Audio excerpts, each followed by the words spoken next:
On day release, demon sub tries not to crease, and Ewok's keeping nice and warm in bed with Russian uniform. Meanwhile, the handyman is opening another can. Technical difficulties, they're really such a crime. Technical difficulties, they happen all the time. It's Yellow Belly Tabletop time. It's Yellow Belly Tabletop time. It's Yellow Belly Tabletop time. Sometimes they're salty about the gaming biz, and nobody knows who Upworlder is.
Trevor at the moment. Evening! Now then, everybody. Evening. I don't know about you, but I could listen to that all fucking night. That is so cool. Yes, so, good evening. Hello, everybody. Welcome to another live stream. It's a Thursday night. Time for our regular bloody nonsense. Let's give a shout out to everybody who's in chat. Let's get started straight away and jump in. Let me go here. So who have we got today? I think we got Cheese Me in first. Good evening, sir. Hello, Upworlder. Hello, Darren. Sorry, Demon Sub. Hello, Spam. Hello to... Is that it? That's it? Hello. Hello to all of you. Welcome back. So, I hope we all had a good week of gaming. Sadly, I've had a bit of a gaming drought on this week because it's my own fault. In fact, thinking of which, I haven't made sure I've got a game plan for next week. You don't need to, because we've got fucking Frostgrave, dickhead. Right, okay, so we have got a game planned. That's a good point. Okay, so I need to look at what we're doing next week. Did I... Right. I'll look at that later. So good. Yeah, I missed club this week because I didn't have a game planned and nobody could fill in at last minute. So, but that's fine. I did hobby, so it wasn't a completely wasted errand. Who does Mythic Battles Ragnarok? Monolith, I believe. Thank you, sir. Yes, Monolith. Same people who do Batman, Gotham City Chronicles, Conan, and 100 other miniature heavy board games. Yeah, I'm forgetting stuff. Cheese me. Demon Sub was playing Crypt of the Vampire. Oh my god. Ooh, 80s game book. Crypt of the Vampire. Is that one of the Final Fantasy ones? Oh, you're same as me, Darren. Sad, isn't it, mate? Gutted. Still, we got a hobby done, so it wasn't a complete waste. So if you're joining us for the first time, welcome. For the next couple of hours, we'll follow our usual format. So first thing, David and I will tell you what we're going to be hobbying on while we're here tonight. Then David will tell you what he got up to at club, because he went to club and had a game, and it was apparently very good. It's a spicy one. You enjoyed it a lot, mate. New game, boys and Okay, girls. not an FF, was but it good? similar idea. Thanks, Darren. Okay, noted. Oh, Then we will share some news. I'm going to get a bit salty this week, and I know that's normally David's job, but I saw a video that pissed me off, and I'm going to say. So much so, I watched about 3.5 minutes of it and also wanted to lynch the guy. David obviously was more. David had to take my salt and sort of take it to the next level. It didn't get me quite that annoyed, but I did find it fucking irritating. Yeah, I got the salt shakers ready. Yeah, yeah, definitely. And then about 9 o'clock, we're going to dive straight into our massive. Hello, Crispin. Good evening, sir. We're going to dive straight into our mega clickbait topic, which is wargaming basically done? Are all the good ideas used up? Is the carcass clean? The bones bleaching in the sun? Is there really any point? In fact, is there any point as bothering anymore? Should we just shut up shop? Give up, go home, problem solved. Yeah, that's going to be our main topic from about 9 o'clock. Short answer, no. Darren, stop the spoilers. Who invited him here? Stop it. Oh, sorry, Crispin. You'll have to come early. Next week. I need to set it up so that it because it's so good. I need to get it so that it auto fades into. It's about 3 minutes, I think, the song from Ewok. So I need to get it so it fades straight into our main scene and acts like. But it also relies on us actually being ready to go at fucking 8 Well, o'clock. you know what? We can live with the pressure. And it shouldn't be beyond the wit of man to work this out in OBS. It shouldn't be that difficult. I'm definitely going to try and do it. Famous last words. Crispin says no. Do you know what? I'm glad that you guys are all saying that, because obviously that shows that you're an enthusiastic and optimistic bunch who are passionate about what we do.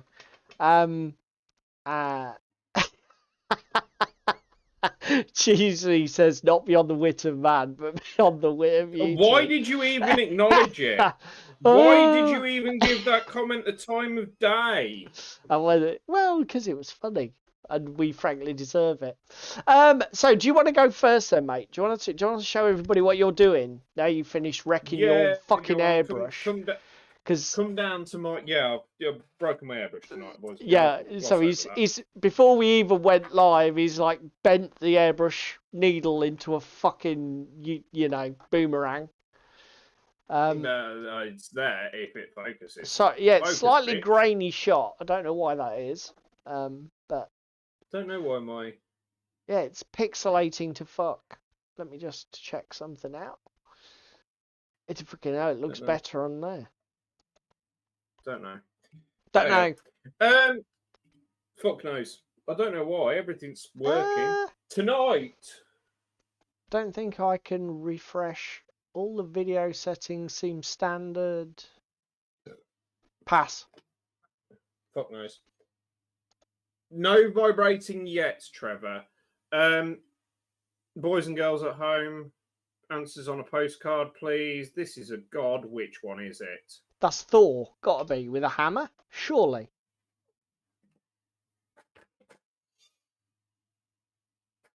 Next one. Mate, it's so pixelated, people won't be able to tell. I don't know. What the fuck is going on with my feed? Don't know. Let me go back to the main shot. Properties. Let me clear everything. Control. It's set to the... Settings. User settings. We've got nothing different here. I've literally just copied the URL in. It is only streaming currently at 500 kilobits per second on the phone. That might have something to do with it. That does explain that. Is Does that it because go of... up and you want to plug it in? Is that something from your phone settings? Yeah, I think there's an issue with my Wi-Fi at the moment because my desk cam is also being affected. Yeah, that's a good point, Cheeseme. I hadn't really noticed or taken... I think Cheeseme saying your actual... Yeah, your office shot's low res too. Is your... Tonight I'll mainly be doing Mythic. I will have a look at my Wi-Fi in a minute, but carry on, sir. Okay. You entertain the boys and girls at home with what Let me you're do doing. me. I'm going to have a look at the Wi-Fi. Basically, then the long short of it is, I think partly inspired by the painting topic, isn't it? David's doing his Mythic Battles Pantheon God miniatures at the moment, and you've got you've just done the Prime and Zenithal, so you're gonna get stuck into the brushwork tonight, yeah? Yes. Okay, I'm on When terrain.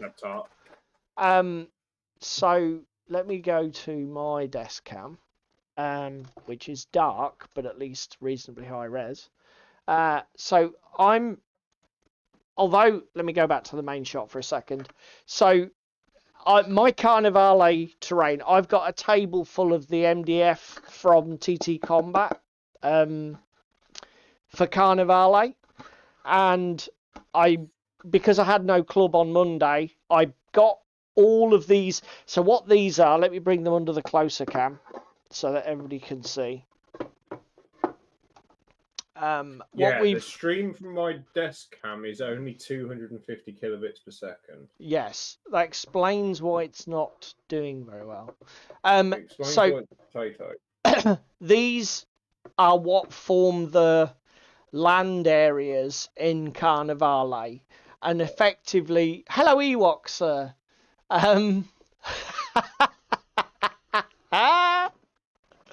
Ewok says, "They're so pixelated, you think there was a Bukkake filter on." That's fucking funny.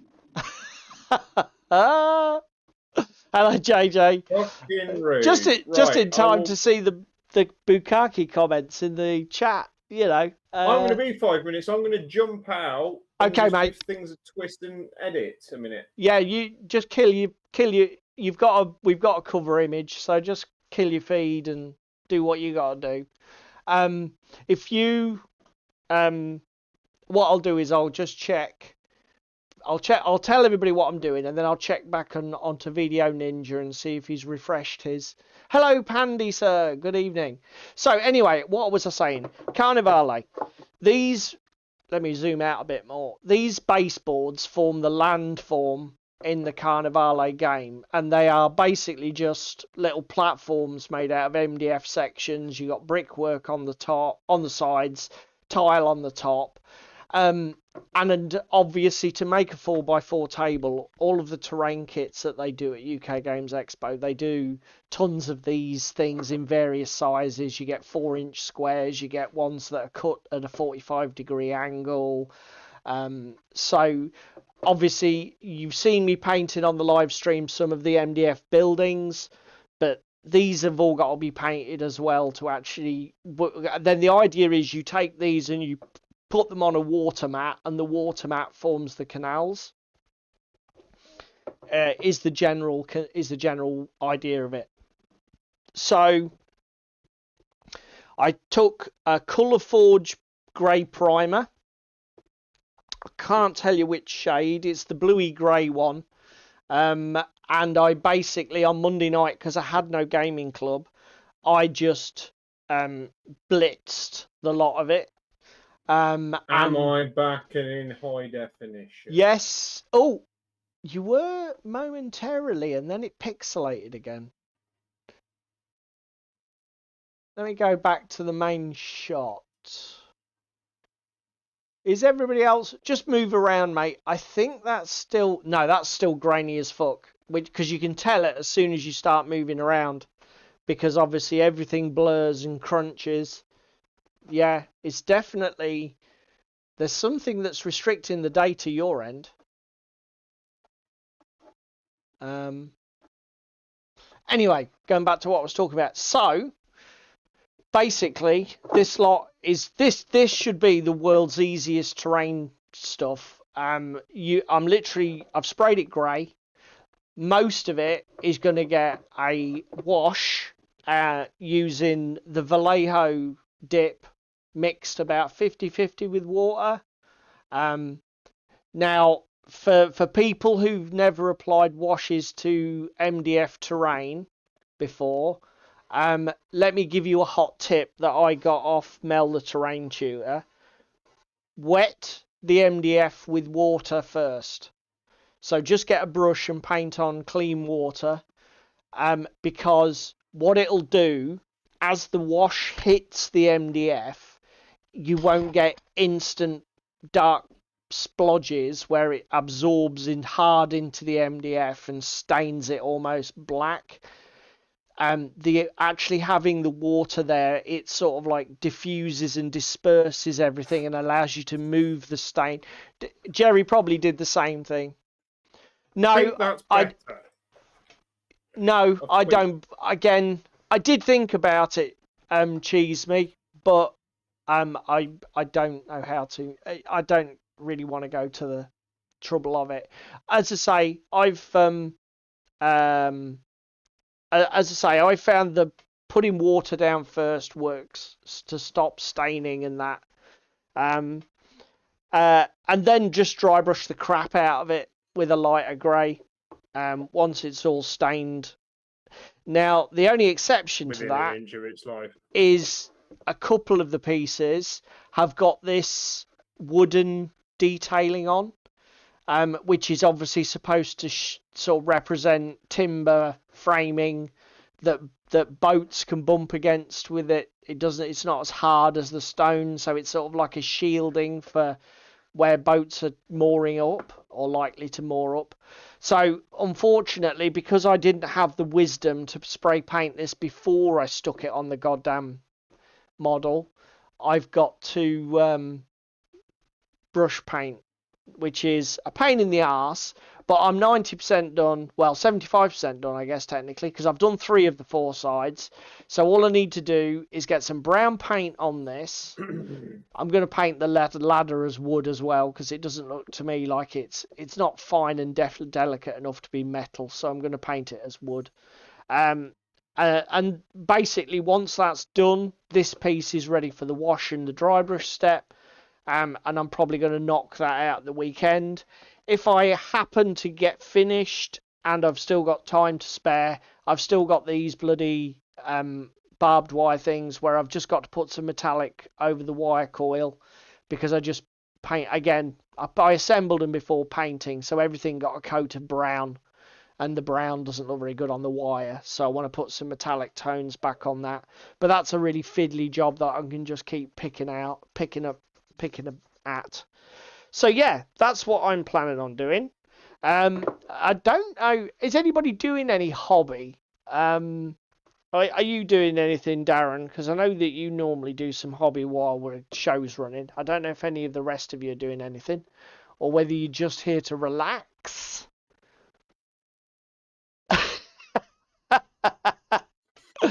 Knocking it out and one out the weekend. Oh my god. Ewok, really, mate, clean your act up.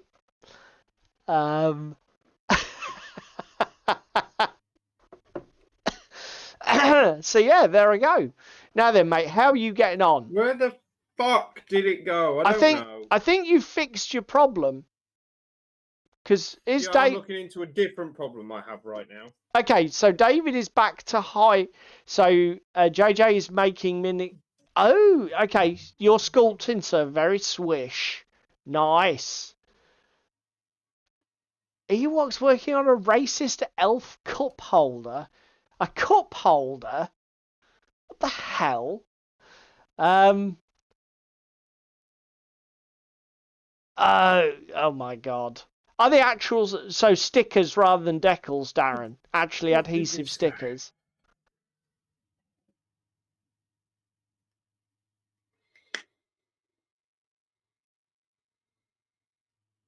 It's not Santa time. It's never Santa time. Anyway, Okay, boys mate. and girls, should we I'm talk about what I intrigued. did Why at the club on fuck would you be Monday? making a cup holder? That's bizarre. No, I haven't. I'm not. Okay, Oh. right. Maybe I do need to go and look at Ewok's terrain project. Is it? Is it for fucking Terrain Fest? Let's get the phone out the way now that we've shown everything off. Let's turn that off. Oh, Should we talk about Monday and me go at on then. club? So I've told everybody what I did on Monday. I spent my time priming You bloody spent MDF. the square root of fuck all. Tell you what though, before we move on, first experience really using Colourforge. I did my newly acquired movement trays with the spacers for Warhammer Old World in brown, and I did these in the grey. I'm really impressed with the Colourforge paints. The aerosol cans, I'm not sure, the nozzles are a bit they like to be, what's the word, spritzed. If you get any kind of Dusty. continuous flow through them, they very quickly start to drip and pool. So they really do favour a light spritz technique. But as long as you're not too heavy-handed, I'm really impressed with the way that, because I was expecting, I'm going to be brutally honest, I did 4 foot by 4 foot tables worth of these, which is probably around 50 to 60% coverage. I think there was about 12 pieces altogether, not all as large as this, but I was expecting to get through one of those entire fucking Colourforge cans on that.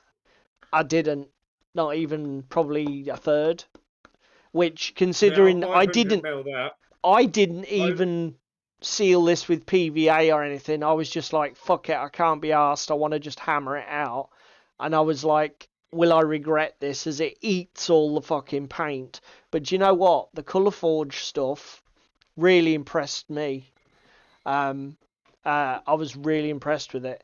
I'm just going to have a quick look in Discord so I can see what Ewok's cup holder is. But while I'm doing that, mate, you can tell everybody about your Monday night club.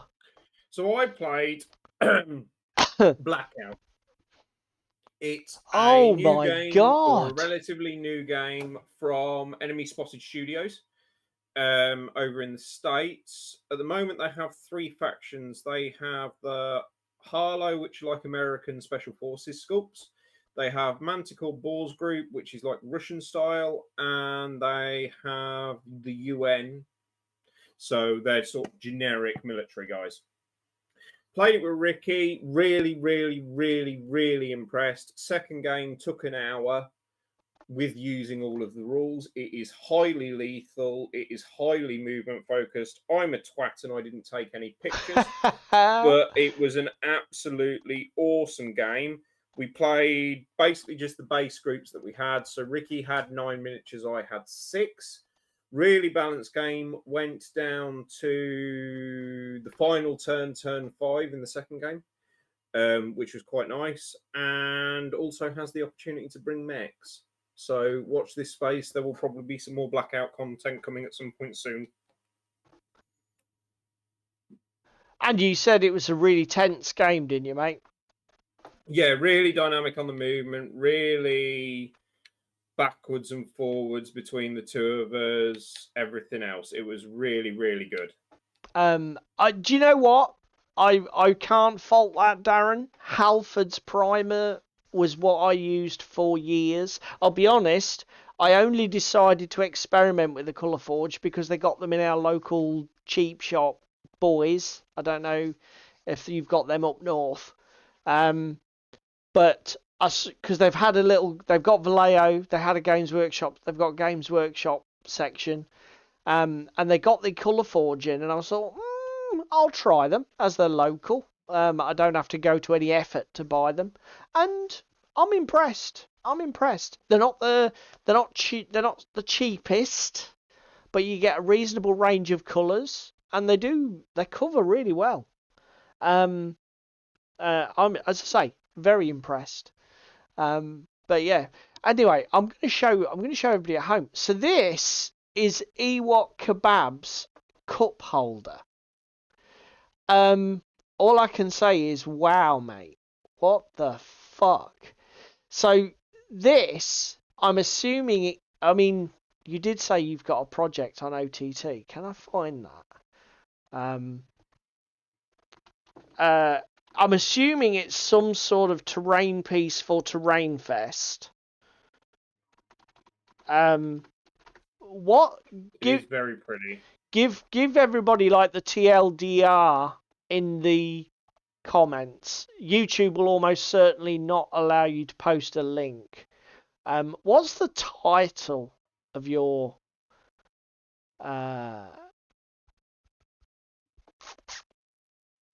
I've got it. Racist elf cup holder. Right, okay. Hang on a minute. Hang the fuck on a minute. Copy, paste and go. I'm just going to try and get the project in the browser. Bear with me, everybody. Paste and go. Okay. So this is the project. So I'll find the book there. it looks, so I'm assuming a massive 3D print, and effectively you're just flocking the shit out of it. That's looking really good, man. So what are you doing this for a particular game? Is it just a display piece? What the fuck is this for?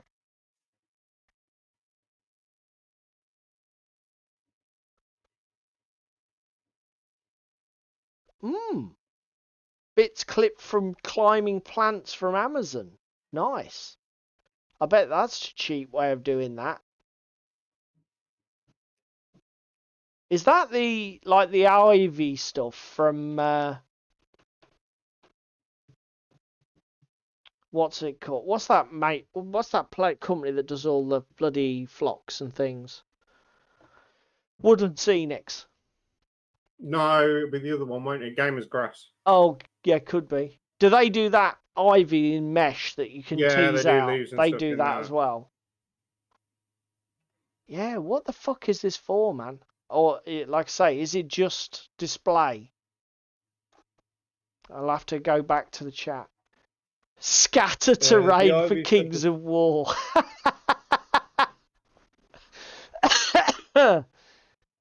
Yeah. Is it Gamers Grass or is it Woodland Scenics? I mean, I do know the stuff you mean. I've used a bit of it in the past. It's not the cheapest, but it does look... There really isn't an easy way to copy the look. It's a great hobby product. Yeah, that is fucking amazing. It's a really good. Oh, it's Italian. Oh, very good. Well, that's fucking awesome. So yeah, after having had the stream hijacked there by Ewok's project, well deserved though. That's cracking, mate. I hope you do well with that in the old Terrain Fest. So yeah. Now then, so tell us a little bit more about Blackout before we move on. So what do you want to know? Well, it's you played 2 games, didn't you?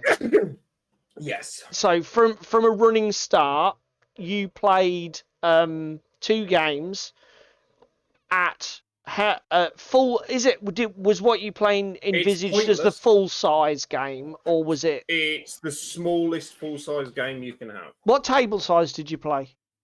4x4. 3x3. 3x3. So you're in the middle, because I think I saw that it can be 2x2 Yeah, by recommended from 4x4. 2x2 up to 4x4, depending Okay. on how many groups you take. Yep. What about the factions? Because there's 3 factions in the game, isn't there? Yeah, Am I right? so there's three factions at the moment. Each have sort of a play style. So the UN are very up close and personal, assaulty, fighty. Yep. The Harlow are sort of a jack of all trades, master of none. And then the Manticore boars are slow, steady gun line. And you were proxying models from different 3D Yeah. printers. Or were you using the official Blackout? No, proxying from 3D printers. Yeah, okay. And what faction were you? I was the UN, Ricky was Harlow. Okay. And did you feel that the factions felt The different? factions have very unique flavour. So the UN have a lot of jumping around, fucking around, Like and movement shenanigans, you call it. movement shenanigans, and want to get up close and personal. Yeah. Because their guns only have an 18-inch range. Ricky's faction has longer range guns. Yep. And this was can Harlow. do sort of a bit, yeah, and can do sort of a bit of everything. Yeah. The what's it fucking called? The Manticore boars are, as I say, slow, steady, gun line, heavy armor, that kind of thing. So survivability, but yeah, is there sort of like emphasis? What about the missions? Was it all very killy, or was there objective control, or what? So first mission was a little bit killy. Okay. Second mission was way more about control and positioning. The nice thing about what's it called, Blackout, is it is a gaming system where if you draw 2 clear points ahead of your opponent, you win the game. And it's only a 5-turn game anyway. So it's got like a sudden death, like an insta win mechanic. Yes. You get a point for fully killing an enemy unit. Yeah.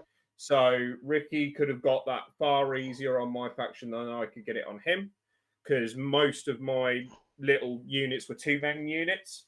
Okay. Whereas Ricky's were a 2-man, a 3-man, a 4-man. Right. So I've got to sort of pick my battle with what I'm shooting at with Ricky's faction. Presumably, if you have a movement advantage, that is actually easier in theory for you to do. Yes, but only an 18-inch range on my guns. Okay. So I've got to position myself just so to pull it off. Do you know what I mean? Yeah. So we played Dockyard Assault for the first mission, HVT evac for the second. The other thing I will shout out here, rules are free to go and look at online. It is BLKOUT, not Blackout spelled appropriately, because that's the only confusing thing about it. But basically, they're a $0 purchase. Go add them to your basket. Have a look at it. It's D10 pool. Everything is chucking 2 dice looking for a target number. And then how cover works in the game is it modifies the number you're throwing in the pool up or down. You're still looking for, say, 6s. But if a target's in cover, you're only throwing 1d10 looking for a 6. If the target's caught out with his cock in the open, you're throwing 3d10 looking for 6s. Did you find any mechanics in the game that modified the target number, or was it always like just one modifying the number of dice per test? Pretty much modifies the number of dice. The only modification mechanic that I have seen is AP on weapons. So armor piercing, when you take damage, you then roll a number of d10 looking for, again, a value. Yeah. AP modifies that value up. So if you're basically traditionally modifies the looking for defense 60s, you'll test. go to 8s. Yeah. Yeah, okay. Because most models that I saw only roll a single dice for that anyway, don't they? Yes, they do. Yeah, okay. That sort And of makes sense. It's one and done on the damage, pretty much. So most models are one and done. The only things that have multiple damage are mechs, the full-size mechs. Hence the killiness. Very like Yeah. Infinity, effectively, but with no unconscious state and no worrying about that sort of thing. And the other thing is, a la Infinity, there is a lot of reactions you can pull in this game. If somebody ends their movement and you haven't acted yet, or you readied up in a turn before, you can take an Overwatch action. If somebody's shooting at you, you can shoot back at them or try and dive for cover. Yeah. There's a lot of cool mechanics in this game. It's sort of like a dodge-like reaction, isn't it? Yeah, it's called Duke. That's it. Yeah, I knew it had a weird name. One other question then, terrain. You've drawn some allusions and some references to Infinity. Does it have the same issue where you need to... You need very dense terrain. Yeah, you okay. need to not be able to draw more than about an 8-inch line of sight. And nobody ever wants to be in cover, otherwise it's like a complete crapshoot and everything's dead. Well, there's always the chance if you're in cover, do you know what I mean, to crack something. Oh no, but what I'm saying is it like Infinity where if you don't have enough cover, whoever goes first just fucking... Although it's alternating activations, isn't it? Yes, is it? So there is less of the Infinity Alpha Strike. Okay. Right. Cool. Yeah. Well, there you go. And you said there's supplements as well, didn't you? Yeah, there's already, I want to say there's already 2 supplements released, Badlands and the Wetwork expansion. They add some different miniatures that you can play with. Yep. And they are about to release a 3rd expansion shortly, and this 3rd expansion will feature an entirely new faction, if none of the factions that I've spoken about tonight have piqued your interest. Yeah, I forgot to... Has it, out of interest, anybody in the Paint Santa or Satan? What's this for the painting competition, Pandy? Do you know what, actually? For On the Stairs to Heaven, I've just had a thought. Submitting Santa or Saint Nick is probably pretty fucking inspired. And actually, the more I think about it, that might be a thing. Does anybody here play Blackout, or is anybody... The comp name is On the Steps to Heaven, I think, Pandy. All words to that effect. GM, and the other thing is, don't just take my word for it. GMG has done a review this week. And he will be doing a playthrough as well. What do you reckon to the miniatures, mate? Because they do real miniatures in boxes, don't they? I really like their miniatures. I really like the sculpting style. Yeah. They are $48 for 8 miniatures, I want to say. So it's not a terrible price. It's fair. But because these are coming from America, we're going to get stung for duty, VAT, and all the other shit, aren't we? And there's no UK distribution or... Not that I can see at the moment. Okay. Oh, that's a bit of a blow. Is everything available STL as well? No, nothing's available STL. So basically, you can only buy their models in the States. Shit. Yeah. And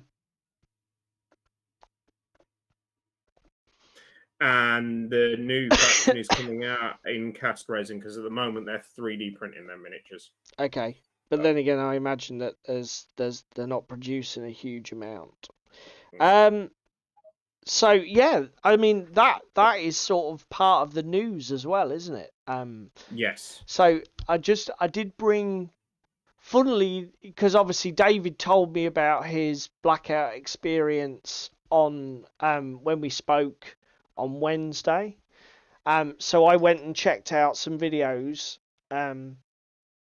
well, actually, I checked out the GMG video before, but this one was a really good one. There's some great videos out there showing how the mechanics work. And again, they've done some really nice tutorial videos, and there are some really, really talented guys out there doing bat reps. Yes, I was going to say this channel, Miniature Game Montage, does a lot of bat reps as well. There's War Corgi as well. War Corgi's done War some Corgi nice does bat some, reps. does he? So yeah, go check. I mean, I'll be honest.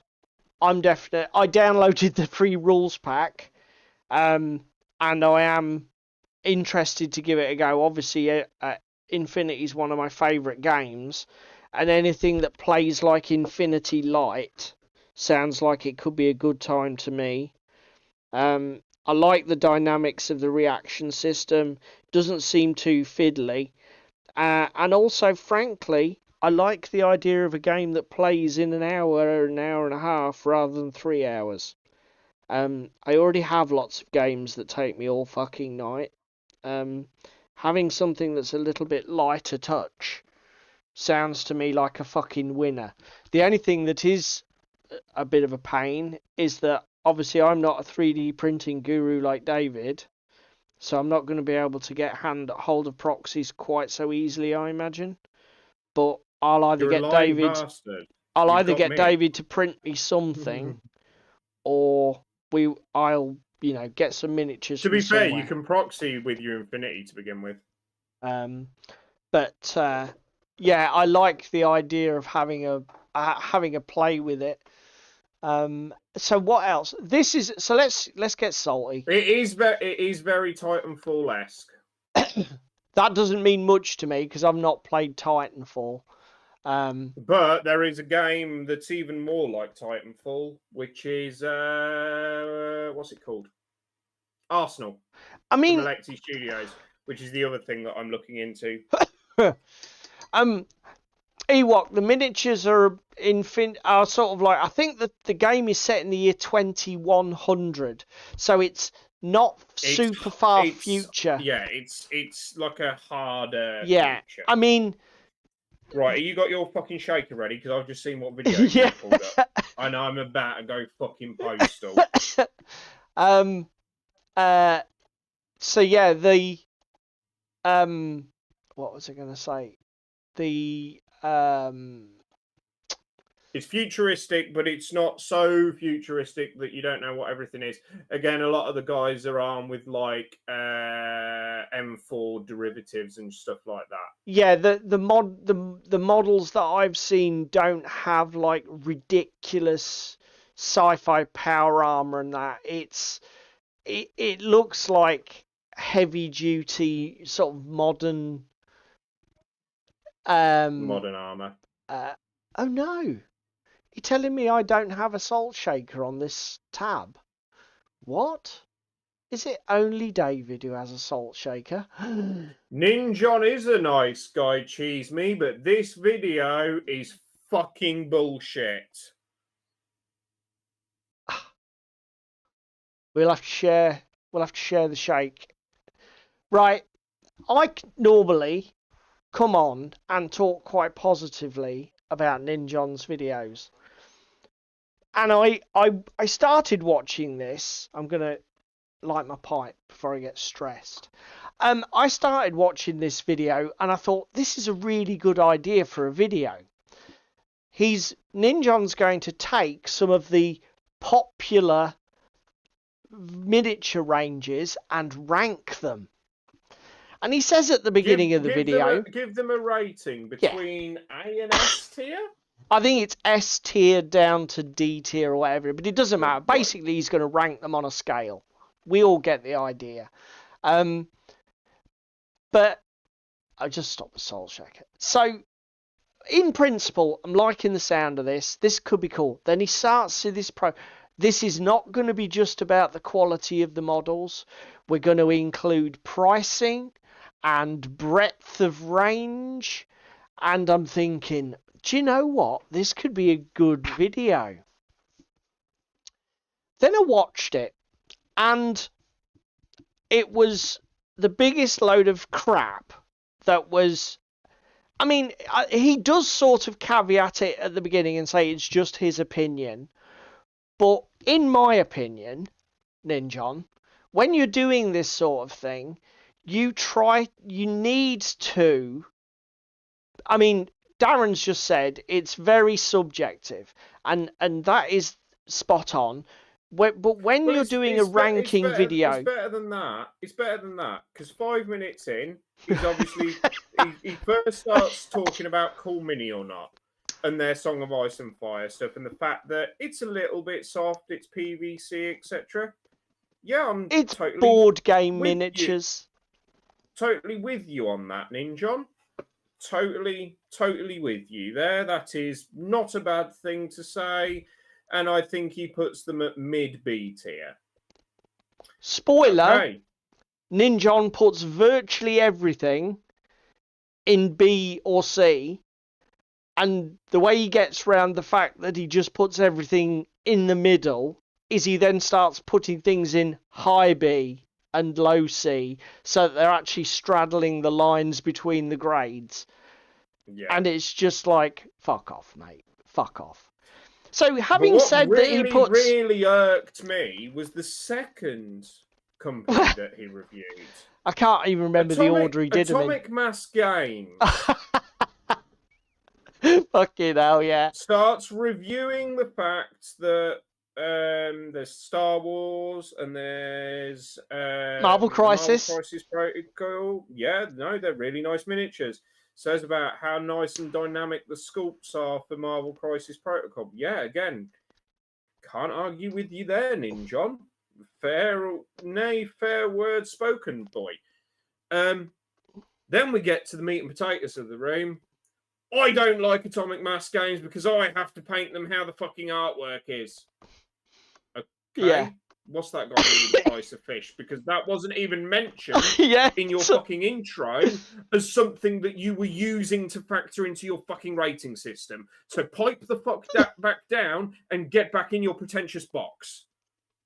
Yeah, I mean... Sorry, rant over. No, to be fair, David messaged me at lunchtime today because I said, oh, watch this video because I want to talk about it because it pissed me off.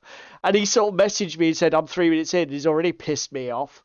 And I'd completely missed this on the first watch, but he's dead right. It's like, number one, you don't have to paint them like that. And even if what you're saying is, but if I don't paint them like the box art, I won't really enjoy it and it won't feel right. It's like, mate, you paint models for a living on YouTube. You're telling me that your fucking artistic expression is so insecure that if you don't paint Doc Octopus with a fucking green jumpsuit and yellow gloves, you're going to have some sort of coronary. What the fuck? and because of that, they're only a B tier miniatures range. Now, if you'd have said you put them in B tier because they're fucking expensive, yeah, that's fine. But put them in B tier because you don't like painting exactly like the box art, fuck off. The fuck? Go on, Ewok, hit me.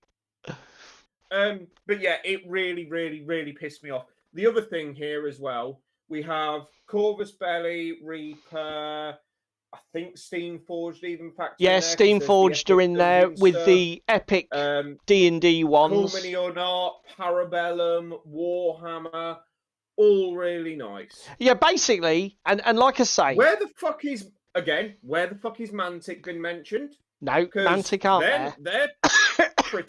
They're pretty mainstream now. Yeah, but to be fair to Ninjon, he only did the miniatures that I think he's been sent, he's got to hand, or he buys for himself and he enjoys for himself. I mean, I think he got a lot of the Game of Thrones stuff from donated by Miniac, because Miniac's into that. A few of the other miniature ranges he showed off were painted by friends or colleagues or whatever. So I think... I don't know. I only got 5 minutes into the video and then I turned it fucking off. And again, I'm not going to criticise the bloke for not covering every single miniature range on the market. Where's the Burrows and Badgers metals from Oathsworn, eh? I'm not going to criticise him for that because he's got to film content. He's got to pick things. Yeah, I'm It's not like arguing that fact, but again, it was just the nature of it. Because again, he sets his stall out at the beginning like this is the definitive be all and end all list, the who's who of wargaming. No, Ninja, it really fucking isn't. You've missed half a dozen manufacturers that deserve fucking shout outs and ratings. Your system is biased as fuck. I mean, because let's cover this fully. I think I totally get. Darren said it's subjective. I totally get it, but I think surely if you're a content creator and you're going into this, surely you want to, again. But he even calls out, "Oh, I've got a system. I've got a system where I'm going to balance my subjective perception of the quality versus product range and price, and I'm going to bring in multiple factors." Surely, if you're devising a system, you want to execute that system with some sort of fucking what's the word? Some sort of integrity. Yeah. Yeah. That's the best word. But I'll tell you what, right? Flip this on its head. Once in a Six-Sided has done a ranking video for 3D STL suppliers. Yeah. I bet he hasn't, Darren. System of S and everything else. But the principle being, he is very subjective. He goes, yeah, basically, models and the aesthetics do not factor in this fucking calculation. Take what you want from it. If you like an art style, you like an art style. Have at it. This is merely looking at value. Are they pre-supported well? Are they consistent with release schedules, etc., and that kind of thing? Yeah. And that is how he did his scoring system for STLs. And just, you know what I mean? Just to get there, who can guess? Bearing in mind, everybody was in B and C, basically. Where do you think Games Workshop came? Let's have a shout out in the comments. Do we think Games Workshop were in the middle with all the others, B and C? Or did Games Workshop end up being placed slightly different? Exactly. He basically goes, GW, most expensive models out there. S. He put them straight into S tier. And the thing is as well, he spent ages bitching and moaning about not being able to reach to paint details on fucking Battletech miniatures. And then he puts the most cluttered fucking models in existence straight in S tier. And you're like, fuck off, mate. Oh no, Battletech, they're D tier. He's like, why? Because you don't like Battletech, pretty much. You'll get an angry German here in a minute if you say shit like that. It's just like, as I say, I normally like his content. Please don't do list ranking videos, Ninja. At least if you do, think about it a bit more before you do, mate. Did I use a Rattleground to prime my worms miniatures? Put No, Ewok. I did not. I used Vallejo polyurethane primer Ewok. And what did you put with a grey down or a white? Try black and then white Zenithal, because that's my go-to for everything. And your white Zenithal was a primer as well, not an ink. No, it was an ink. Okay, so it was Vallejo black primer, white ink Zenithal. The fuck is my white ink? I imagine it's Liquitex titanium white Liquitex, ink, the one everybody uses. Vallejo black primer. Yep. There you go then. Is that Rogue video any good? Because I've seen it come up in my YouTube algorithm this week. I just haven't got around to clicking on it because I've been too busy watching. Oh yeah, I saw that thumbnail, but I'm not that interested in Gunpla. You'll have to watch it, mate, and tell me if it's any good. Oh, that's it. I'm the experimental guinea pig. Fuck you. Let's go to before we get on to the big one. Let's go to just a quick one. Scott's video. Scott made a video. This is Scott from Miniac. He basically made a video that was about the performance of his channel and how he's just changing things for the future. these videos always feel odd coming out just before Christmas. This seems to me like a January New Resolutions thing. I don't know why these content creators don't save these and then stick them out in January. But it's quite a good video, and I really like Scott. I like Scott's approach. I mean, he even sort of says how his channel's really suffering because he's focusing on other things. He's making less videos. I think some of it as well, though, is he's looking at stats from 19 and 20 and 21 when the Great Plague was about, and everybody had way more time on their hands. Yeah. Some of that is factoring into this, and I don't think he necessarily has understood that has played a part. Do you know what I mean? Yeah. Also, to be fair, one thing I didn't really see him acknowledge is how much the competition is getting bigger. Like our sort of like space on YouTube has bloody exploded in the last 2 years, hasn't it? I mean, you think of all the little, and some of the little channels that you literally have to dig for because YouTube are never going to recommend them, produce some of the best stuff. I just saw somebody shouted out Boyle Hobbito. Oh, that's Gunpla. I won't bother watching that. What was I going to say? Look at War Corgi that I gave a shout out to earlier for their Blackout videos. Yeah. I would never have found them if it hadn't been for the Blackout Discord that I'm in. Yeah. But yeah, this is quite a good video. And again, if you're a fan of Scott's, he's doing quite a lot of. He did a really metaphysical video about two before this about his most valuable life lesson that was a little bit too intense, which is why I didn't share that one out. But this was quite a cool video, particularly if you've got an interest in like the way YouTube works for us and the hobby, which is obviously something we've got to share an interest in. So Can I just do something in passing as a parting shot before you go on to the last one? Yeah, go for it. Mel has put a video up today about the fact that he is back. He's in his studio doing some stuff, and some more content will be coming soon. It's a 3-minute shout out video, but the best thing is he references the fact that he's done this shit before. Yeah. He mentioned about the fact that he was at a war. I don't know where it was. His friends pissed off, left him because they were doing something a minute, and apparently somebody came up and had a right go at him for posting all this shit on the internet. So yeah, it is what it is. Yeah, and the thing is as well, he's not the strongest individual mentally. I bet he really, Yeah, he did say about the fact that he took it to heart, and he's been trying to film that particular video for about, I think he said 3 weeks now. Yeah, this is. I like Mel, and I've enjoyed his content. I love Mel. I do like the content he produces, but again, I think there comes a time, when we said this the other week, that enough is enough. Do you know what I mean? Yeah, he's got in the nicest way, mate. He's got to be honest with himself and ask him whether he's got the chops to have at it, because it's fucking ruthless. I tell you what, I'm glad I have a day job. If I did this YouTube thing as a day job, I think I'd have gone fucking mad, trying to chase the algorithm and views and all that shit. Hi, Chris.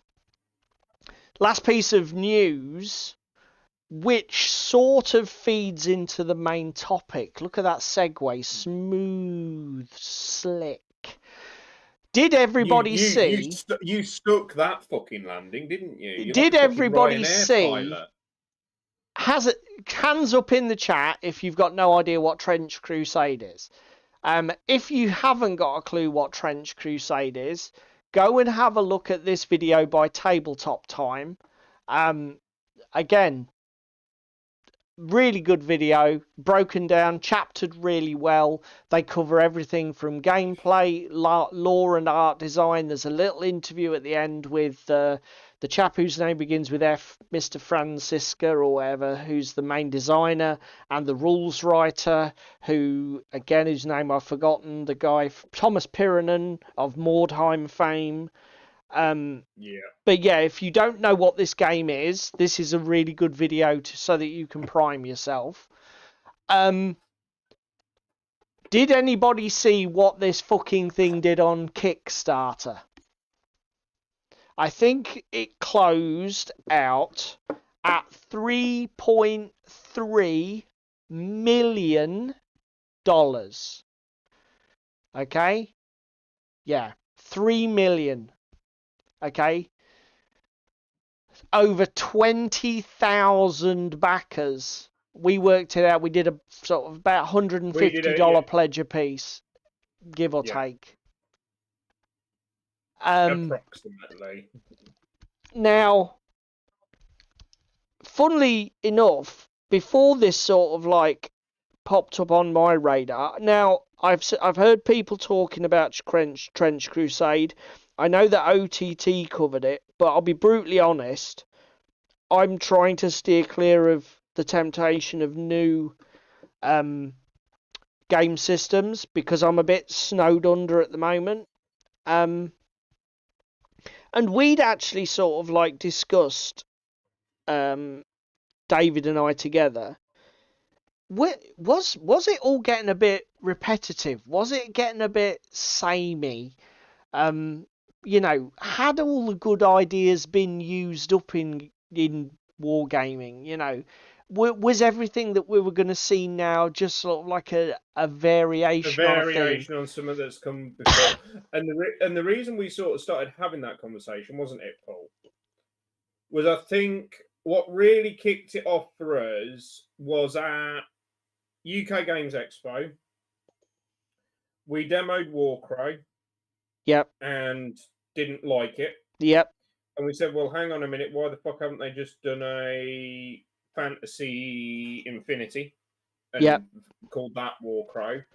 And the fact that we sort of said to ourselves at UKGE that me and Paul are going to develop a game and get some rules and bits and pieces out there. And then opening that fucking closet and skeleton fucking filled cavern and going, well, what do we actually want when we lifted the hood up? Because there's a lot that's very similar, samey. Again, you can look at games and go, well, that's just that. Do you know what I mean? I mean, that's what sort of kicked this conversation off for us to start having this discussion, wasn't it? Yeah. And I mean, again, we've sort of like touched upon this in previous videos. We did a video about contrasting game developer styles, where we talked about Mike Hutchinson's quite eclectic stable of games versus Joseph McCulloch's somewhat derivative Frostgrave spins off into Ghost Archipelago, spins off into Stargrave, you know. I mean, again, when you've got a game designer who's saying that was a success, I'll cannibalize my own fucking work, it makes you think, you know, is it getting a little bit safe, a little bit incestuous? And then bang, two guys, admittedly, is it Francisca? Somebody correct me if I'm wrong. Correct me if I'm wrong in the comments. Mr. Francisca has been developing the art and the lore and the whole feel of Trench Crusade since about 2016. I think he did the first concept arts. So he's had 8 years on this. I think Thomas joined out later for the rules development and to actually turn this idea of an art and story into a game environment and an actual real product. But effectively, you've got these two guys that have taken, something that is essentially another World War I skirmish game. Now, you know, on paper, this is another reason why I've not been interested. Trench Crusade, it's another World War I skirmish game. Well, I've already encountered one of those I quite enjoyed. It's Trench Offensive. Paul's in the chat. Paul's the author of this. It's a very light touch, fast-paced, World War I trench-based combat game. But Paul, there's Paul's game doesn't include demons and the fact that the war has been raging since the Crusades. well, of no, it doesn't. 1066. But bear with me, because I tell you what does contain demons. A War Transformed with its Cthulhu fucking. So No, but this is what I mean, man. This is where I'm going. Do you know what I mean? Yeah. It's like, me and Paul sat down and said last night, like, there's been a real explosion of World War One games. This sort of past Blood and 12, Valor, 18 anybody? months. This is Firelock Games reinterpreting, as far as I understand it, they've taken their Oh, some of the dear Ewok. they've taken some of the DNA of their Blood and Plunder game and made a World War One version. I'm sure, and again, I don't want to come across as an arsehole. I am sure that all of these games are cool as hell. But I saw Trench Crusade and I thought, yeah, it's another fucking World War One game, right? Well, again, Ewoks just said that War Transformed has bullshit rules. Oh, did it? Okay, Yeah. there you go. What was Blood and... Anybody played Blood and Valor? Is that any good? Just let us know in the chat. Why are they on about incest? Fucking hell. Crispin's here. Crispin, are you leading this conversation down a fucking drain, mate? Is that... Jesus. Where the fuck is my share button? And despite the fact we have had World War One presented in a raft of different ways, I mean, Ewok says, Ewok says, what was it? A War Transformed had shit rules. Okay, fine. I don't know if Trench Crusade's got good rules. But 3 million. I guess it's true, guys. All of the good ideas haven't been had, because a lot of people think that this game is a really good idea.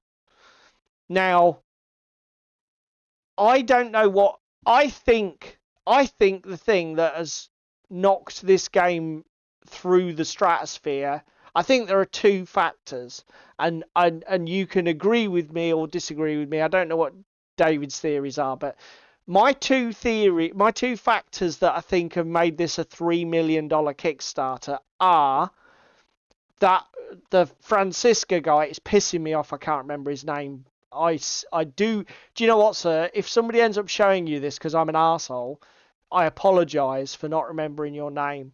But his realisation, the art style and the fucking freaky weirdness of the miniatures in this game is something exceptional, and it's pretty brave as well. There is some...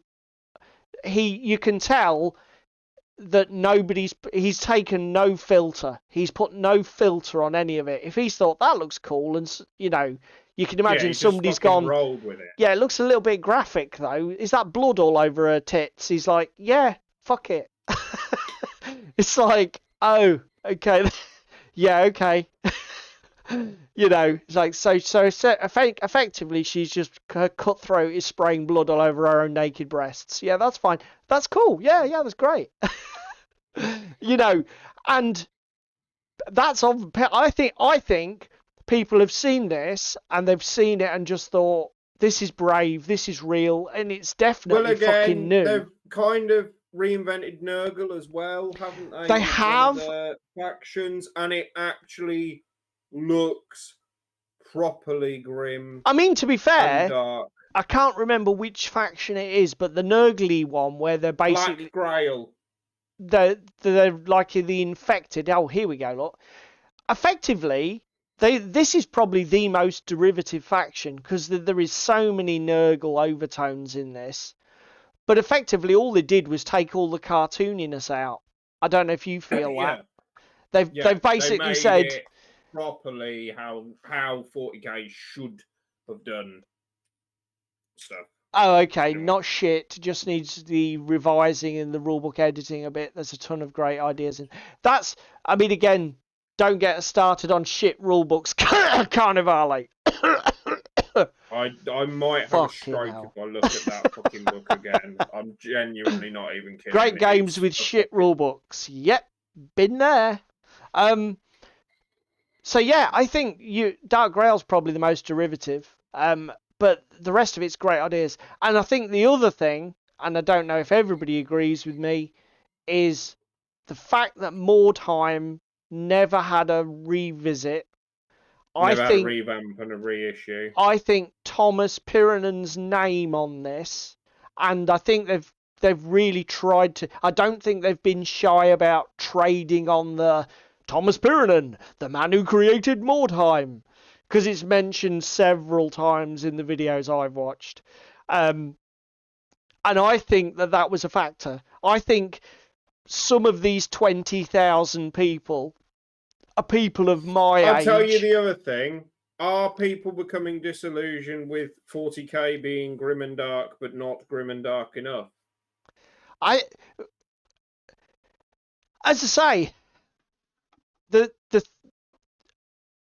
it's just, in a way it's staggering, but in a way it's heartening that this can do $3 million. I think, but the thing is, mate, let's say people want grimdark, but 40k the game is pissing them off. I'm going to be honest, there is a beta. Okay, so there is a beta playtest version of this rule set out there. Okay, and you can download it for free, I think, from some web portal and try it. And it is a beta set, so it's not the full rules. It's a bit like the Hobgoblin one that came out pre-Kickstarter. It's like a sampler rule set. Yeah. But let's say that your argument's right and people are like pissed off with 40k because although they like the models and the aesthetic, the game is shit. But nobody really knows how this plays yet. Surely people won't just buy in because, ooh, pretty and it might be really good. I mean, I'll be honest, rules are a thing for me. I'm not that excited about the rules. They sound cool, don't get me wrong. 2d6, 7 plus succeeds, 6 or less fails. And then you have a sort of like the wound tokens sort of act as a penalty, and the bless token acts as like a boon, and you can either give your advantage or disadvantage on your dice rolls. Sounds quite tight, sort of cool. Cheese Me says name and time is definitely a thing with this one. Gaming in general is too clean. Yes, they do. People buy into the looks more than what I'm talking about. Okay, mate. Yep. Yeah.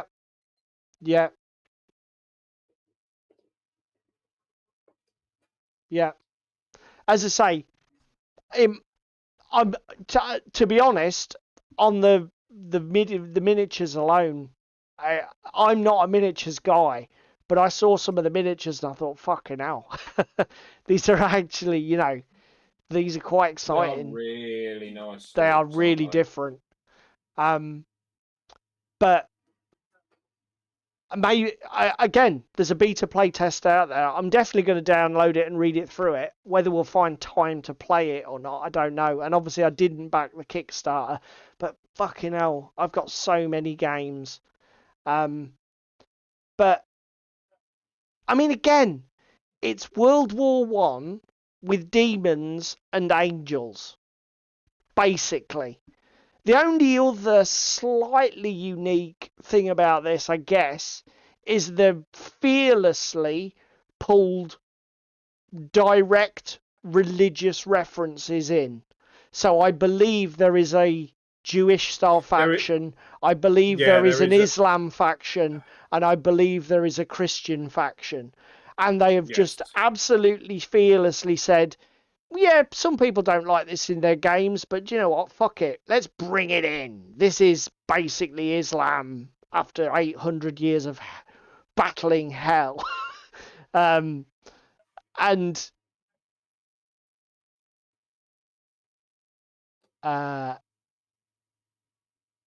You thought you guys bought one Flames of War. Mate, Trevor, we bought loads of games. Moonstone we haven't played yet.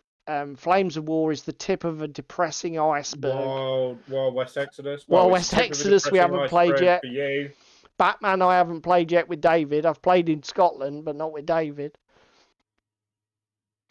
I mean, True that I suppose there is that Ewok. It is a breath of fresh air that it was the Jews, the Muslims, and the Christians versus the demons in the Rift. And they did make the Christians on the Crusade the bad guys that opened the portal that fucking brought all of the.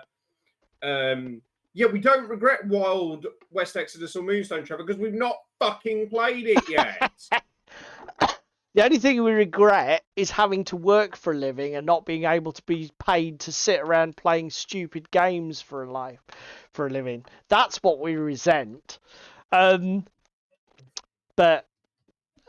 regret rather. Yeah, so you know, we've just said, oh no, all the ideas haven't been used up. But what's apart from the art style?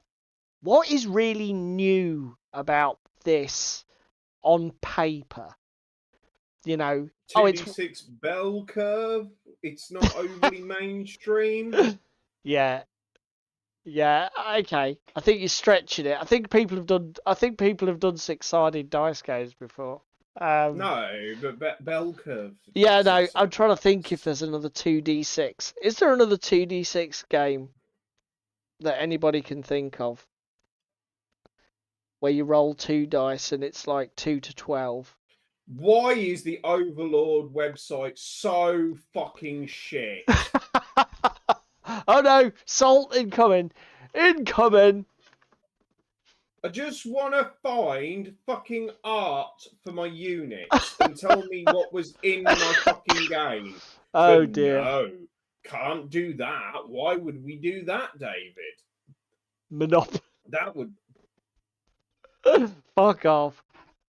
Monopoly, yeah, that's because again that's not been reiterated 1,000 times. Actually, I have a little bit of news a second, and I know we're sort of doing this out of order. Yeah. I had a stroke board game arrive this week. You had a No, what? not a stroke. A board game arrive. I had a board game arrive on Monday. I'm going to just dive out of the room a second and go grab it. Oh, okay. Okay, I don't know where this is going, but it's interesting. Yeah. And I guess the point. I suppose the thing is because David and I were really turning this one over. We were grinding this idea over. Oh, hello, he's back with his game. And I'm back. Monopoly Stoke edition. Fuck off. I've got Monopoly Metallica. Okay. I've got Monopoly Dachshund edition. What other stupid Monopolies have I got? I've got Monopoly Game of Thrones edition. Now ask me if I've played any of them. You own more Monopoly than I do, sir. And I've given about half a dozen away. I gave away all the Star Wars ones because I was never going to play the fucking things. And I had friends who were massively into Star Wars. Do you want to just come down to my desk cam a second and then we can carry on? Come down to my desk cam. Okay. We can do that. We have the technology to do these things. Rebirth, boys and girls. A game set in Scotland. Oh, Rebirth. What the hell's... So, JJ says, apologies for being that guy. Different stuff doesn't get picked up because it's different and people don't trust it. We'll come to that in a second. Do you know what? That's a good observation, JJ, that had not featured in our conversation so far. Whether the conservative nature of the customers was an issue. Included. So, Rebirth, tile placement game, scoring points. Looks quite nice. The art style is really beautiful. The components in this box for the Kickstarter were really beautiful, and it only cost me 40 quid delivered. it's fucking mental. Uh, so where is this something you've just picked up on spec or what? What's happening? On Kickstarter, I saw it with like 3 hours to go. I remember on my you lunch sending me break, this. Yes. and sent it to Spam, who went, "Yes, fucking get it." Yeah. And I'm really glad I did. Basically, not quite erased the burnt out wheelie bins in Glasgow. Basically, you have a selection of tiles, you place them in certain areas, and you score points. It's really simple in that regard. I really liked it because of the art style. It's really colourful, it's really twee. Have you seen any playthroughs yet? Do you know how it actually... Yes, I have seen it. I did see a playthrough before I backed it on Kickstarter. Okay, so you've got like a rough idea of what to expect. Yeah. That seems cool. How many players, mate? Up to 4. Okay, so we'll probably be trying that out. I'm trying it out on tomorrow night. Oh, excellent. You have to let me know how it goes. Ethan says, if something new were to be created, it would come from an indie. The big companies will never innovate. Would the hobby public take the chance on the honour? Do you know what? I don't disagree with you, Ethan. Right. I'm done with my desk cam, mate. Should we come to JJ's comment and Ethan's comments? Yeah. You're totally right. JJ's is an excellent one, and we didn't, when we were talking about this, we didn't think, oh, hello, how the fucking hell's that salt shaker gone? Where, what? Hey, ooh! Salt shaker's out of control, man. Stop! It's giving me dandruff, boy. Yeah, we didn't talk about whether we're the problem. Which is a cool observation from JJ. Ethan is spot on. I don't know if you agree. Anything that's really on the edge is going to be indie. There's no way. You only have to look here. JJ's from Scythopian in chat. Georgia 3 South Studio. Both have had cancelled Kickstarters because they didn't get what they wanted or needed. Yeah, and again though, I think with both of their projects, that had more to do with Kickstarter culture than the actual project, if I'm honest. No, but again though, take the flip side. Are people willing to risk the money and put into a Kickstarter for the unknown? Do you see my logic here? Yeah. Because the Kickstarters from Mantic, yes, they come with elements, and you do get a fair bit for your money.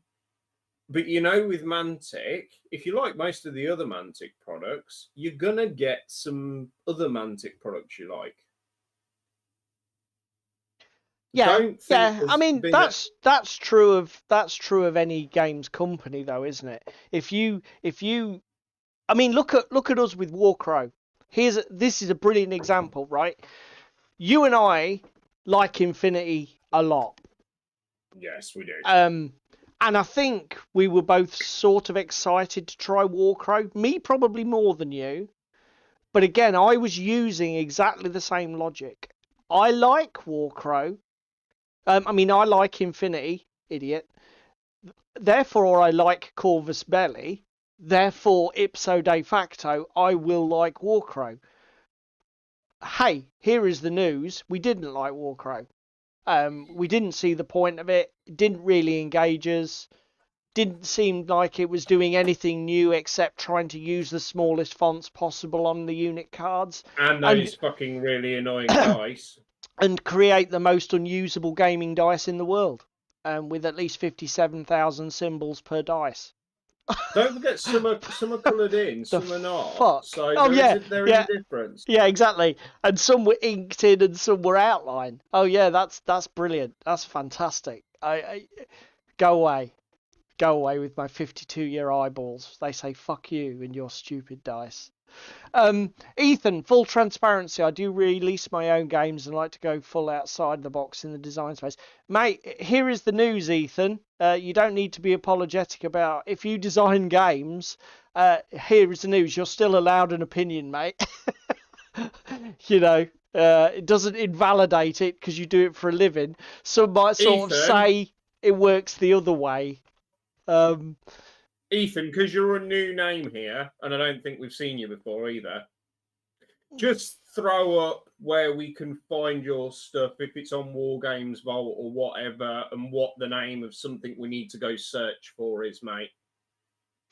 Yeah, I think, yeah. We've played some cracker games that can't. I love that Zone Wars. Was it Zone Wars with the dice mechanic where you had like a D. I'm chirping like a monkey here. Oh, I spoke to Genesis. Ethan at ChillCon. Ah, fair enough. Genesis. Yes. Andy Chambers is on the design team. XGW employee. Should be good, right? Yeah. Oh, fuck no.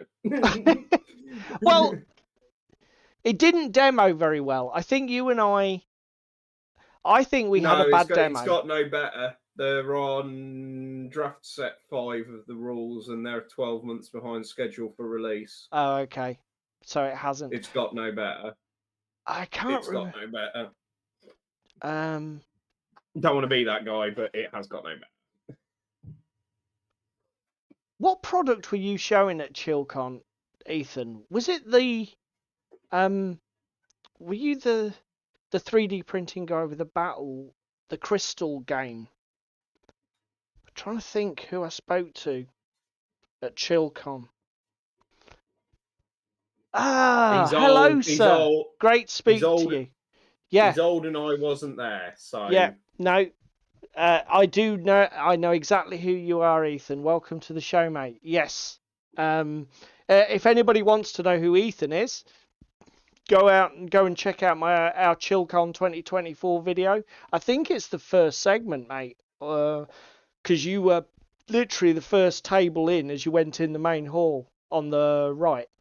And you can check out Ethan and the game he had on the show and his 3D print miniatures line, which I think is a big part of his business as well. Okay,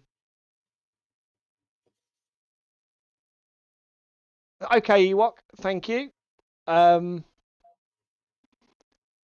Ewok, I'll scroll back and Ewok's comment will probably make more sense. But I mean, essentially,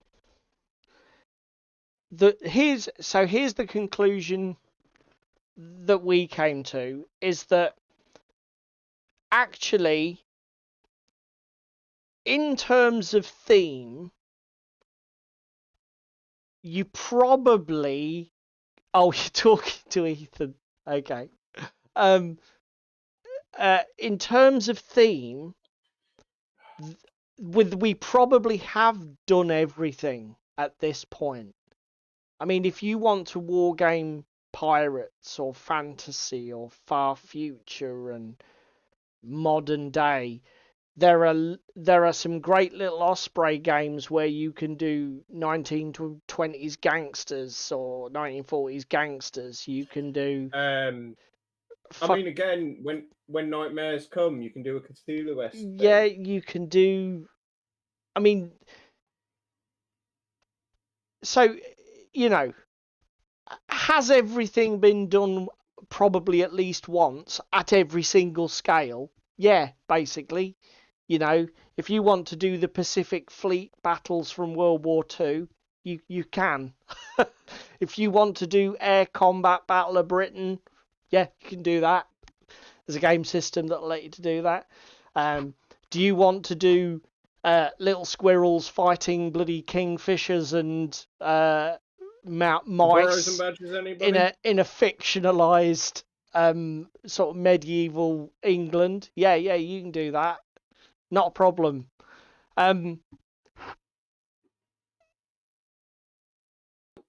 JJ says, isn't that just the same with all the media at the minute? We tend to make new, it's more retelling. Oh, mate, it's absolutely shocking. I mean, here is a fantastic... this is a really great point. So, the loop that we came round to was in answer to our question. If you're talking about entirely original, unique ideas, yes, okay, probably everything's been done at least once. But that's not the point, okay? So let's take an example of we want to do historical Wild West gaming. Or as historical as you can be about something that wasn't really that violent, actually. And you've got your gunslinger games. So you've got Fistful of Lead, and you've got Dead Man's Hand, and they don't have any fantasy elements, and they're just guys with 6 guns, and they use the same terrain, and they're on the same sort of table, and they've got the same sort of model count. But there's still a difference between those two games, and that difference is the rule set. The way the designer has imagined the interaction, the way the designer has imagined the whole game experience with those elements would play out. But again, on the fantasy front, you've got Old World, Kings of War, Hobgoblin, Oathmark, all very different rank and flank games. They're rank and flank. They're all going to play very similarly. But what you've actually got is low fantasy, high fantasy, high technology, campaign modes. All of those are different based on the rule set. Ignore the miniatures for a minute. Just the rule sets for those 4 or 5 games that I've mentioned are all totally different. All play totally and completely differently. Do you know what I mean? And it's nice for that to have. And I suppose this is the thing. You've got choice. If you want to play a certain style of game, you can lean into the rules or that kind of things that really jam with you. Look at what we've said tonight with Blackout. Blackout is a semi-futuristic sci-fi game that has going for it in its corner the fact that it plays in an hour and is brutal and very movement based. That's pretty much all it's got going for it. It's not reinventing the wheel. It is just saying, look, I'm here if you want to play multiple games in an evening. Do you know what I mean? Yeah, but again, that's part of its selling point is the short play time.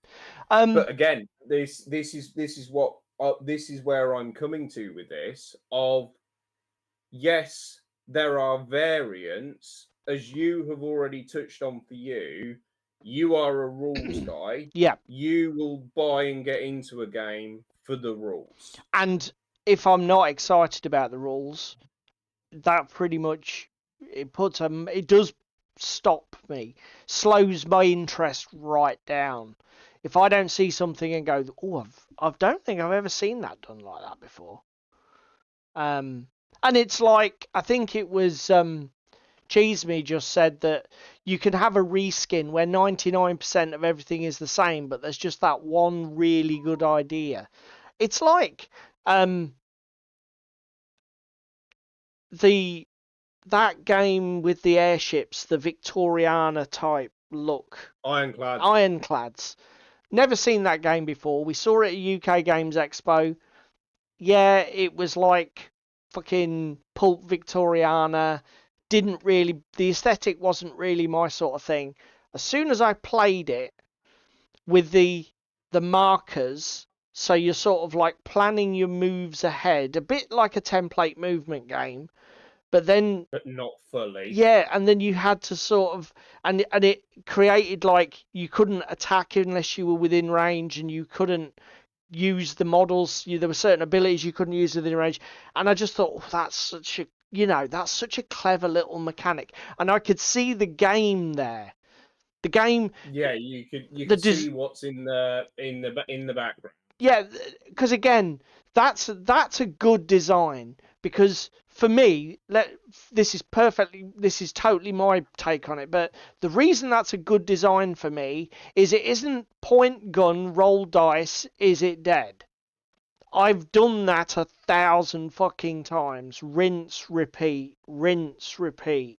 Okay, just giving me different Yeah, miniatures to play with, different terrain to play on.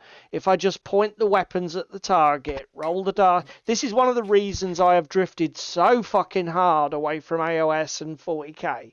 For me, those game systems have degenerated into dice bucket games where it's just like pick a target, roll the dice, do all the mitigation. Did I kill it? No. Rinse, repeat, rinse, repeat. There's nothing else going on. But if you give me, it's like we played Carnivale. That Carnivale scenario we played, the last game we played, and I was like 2/3 of the way through, and I was like, this game is not about killing anything.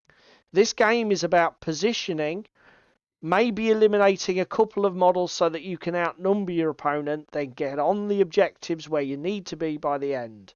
And you just think, I can see where the game is, and it isn't point weapon, pull trigger. That's where I get excited. I know what you mean. On the flip side for me, because I'm more aesthetic, is the miniatures are a huge thing for me. If I've got a game that I'm playing, or I can see some miniatures that I like, yeah. If I can repurpose them because I don't like the game, etc., or whatever, I will do that. Like all of the battle drill stuff I was playing, or blackout stuff I was playing with, is technically for Arsenal or Unit 9. Yeah. So for me, whilst rules do agree with me, I am very artistic direction. Night cheese me. I mean, again, we've had it recently at the club, haven't we? You've got Mythic Battles Pantheon. I've got Mythic Battles Ragnarok. One of the other lads at club has just bought into Mythic Battles Isfet. Isfet, yeah. They're all the skin. They are a reskin, yeah. I mean, there are subtle rules differences. You have the ice token shit. I'm sure the Isfet game has some new mechanic layered in the sandwich. But basically, they're just reskins. And I tell you what, though, let's Frostgrave. What with Joseph's reskinning? We've mentioned it before. Yeah, reskinning. Yeah. I mean, let's come back to you just saying about models, because like,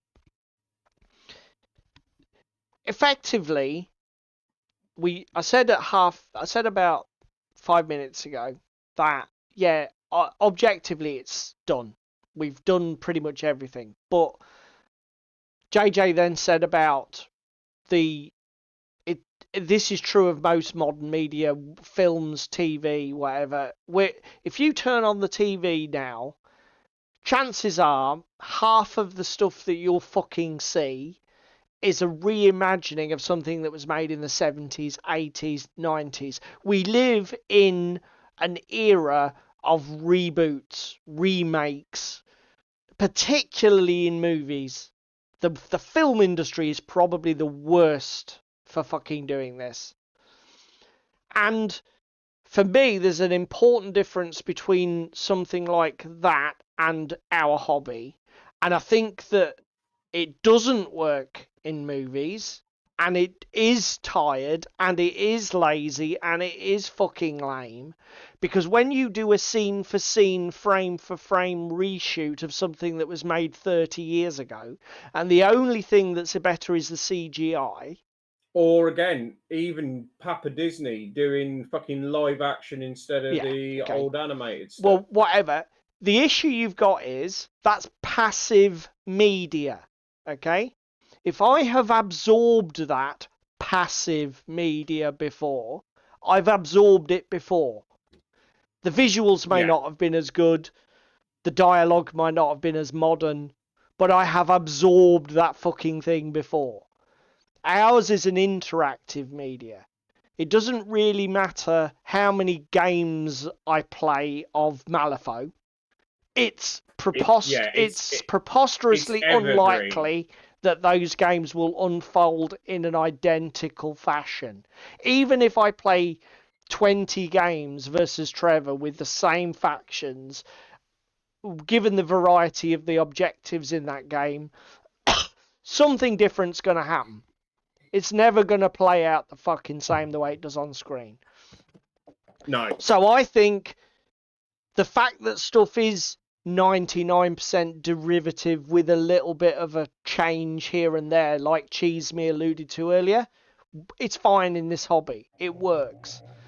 And although you can say objectively, yes, we've done everything, the reason that we haven't done everything is what David was saying about the Wild West thing. Okay, so if let me give you a scenario, David. You're looking for a Wild West game, and I'll put in front of you Dracula's America, Dead Man's Hand, Wild West Exodus, and A Fistful of Lead, and you pick. Go for it. I pick Wild West Exodus. Why? And you pick Wild West Exodus for exactly the reason you said. The miniatures, you go, oh, steampunk. I like steampunk. Yeah. Don't you? Yeah. And then a close second would probably be Dracula's America. Yeah. Because if you analyze, and the point there is, the joy to be had in this hobby, and the joy that really is nowhere near exhausted for both people, and the beauty of this is it covers me and it covers David. It doesn't really matter. I have no fear that next year I will encounter a rule set or a game system that does something quirky and makes me go, that's clever. I don't know if it's going to be a World War II game. I don't know if it's going to be a sci-fi game. I don't know if it's going to... I don't really care. I'm just confident that there are people with creative flair out there that are going to make me go, I like that. That's a really clever idea. Like Scythopian's activation system, where you pick up limitations and you can't then pick certain other activations or take certain other actions because you've got a restriction. That whole action restriction thing is like, that's cool. It's just like immediately. The reaction system in Blackout. Yeah. And David has got the same thing, I imagine, mate. I don't think that you're at all worried. I don't think you're going to be cancelling all of your Patreon subscriptions, are you? Because you're convinced nobody's going to be able to show me any models that will excite me next year. There's no point having this. No, I mean, again, I am cutting back because I have such a collection now that I have so much that I don't really know what I'm doing with it. But if there's a 3D printed game or some miniatures that I go, oh, actually, I want them because I'll put them in my fantasy army. Yeah. I'll go and get them. I'll go buy them. And then I'll print them out, etc. It's the same way that... here's a good example, actually.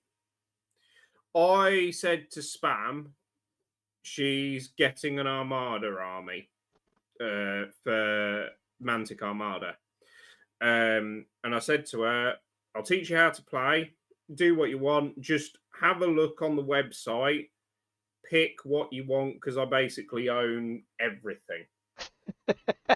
We're gonna Spam put that has on your gone. gravestone. I basically own everything. Yeah, I do own Who's that? Who's buried there? Elon Musk? No, David Smith. David Smith. But because of that, Spam picked salamanders. I did say to her, "Oh, Paul's got them," and she's like, "Yeah," and like no fucks given. That's what she wanted to paint. That's what spoke to her. Yeah.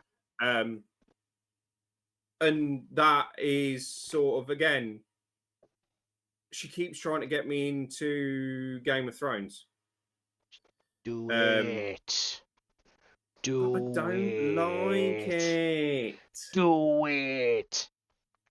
Again. No, I don't like it. Don't like it. Don't like it. Fled. That's something else. Look what she's just wandered into chat and said, because I said I don't like it. But it's tough. I mean, again, no, I think Trevor, you played them though. How you think that all the factions play rather than the specific play style for Twilight Kin. That they're very close up, shooty, assaulty faction, and you need to be benefiting from that shroud ability for as long as you physically can. Yeah. I think again, as well they need to pick an opponent, outnumber it, finish it off, and then run away. Yeah, you just go hard at one thing, then the next thing, then the next thing. And to be fair, that makes the movement in Twilight Kin is huge, and it's probably one of the hardest to do in Armada, because the movement in Armada is so fiddly and requires a ton of planning. Whereas dwarves, I am the master of everything. I just go, fuck you. To be fair, the dwarves are Armada on easy mode, because it's just like, you just can't damage me, so fuck off. Nothing else really matters. But that's the way it goes sometimes with games, isn't it, mate? You know, again, games designers have to... And again, this is actually something that probably links in. You can buy something for the aesthetics and then get bit by the rules. Yeah. Well, I mean, that is certainly a risk that you run with anything. I mean, again, that's part of the complexity issue with our hobby. I mean, this is another thing that feeds into, but surely everything's been done. Yeah, maybe it has, but I tell you what I haven't played is like a weird World War II game at 6mm scale. You know, well, again, with weird transformed monster tanks. Does such an game exist? Probably. It's probably out there somewhere. I mentioned it to you last night. We keep saying about 0200 as a skirmish mode. That's brilliant. Yeah, I think that's right. Sorry, you were saying about 0200, mate. Fucking hell. I just got the image now of Trevor doing dwarves. Go on. Sorry. We keep saying about 0200. It looks good. It's a skirmishy level game. Should we do it? Shouldn't we do it? And we keep going and sitting on the fence and umming and ahhing about it. Do you know what I mean? I think for me, it just falls into one of that category of a game that looks okay but doesn't excite me. Yeah, there's nothing amazing to write home about on it, is there? That's the problem. It's got the sort of like the hidden movement token, you know. Bullshit. It's a bit like the Infinity. I suppose the closest thing is the Infinity camo marker shit, isn't it? True, yeah. Ethan, Devil's Advocate. Do you know what, mate? Don't know. Maybe. I don't know, because again, you'd have to think, well, what's the key mechanic to build it all off to make it feel like a unique game that's sitting at the right scale.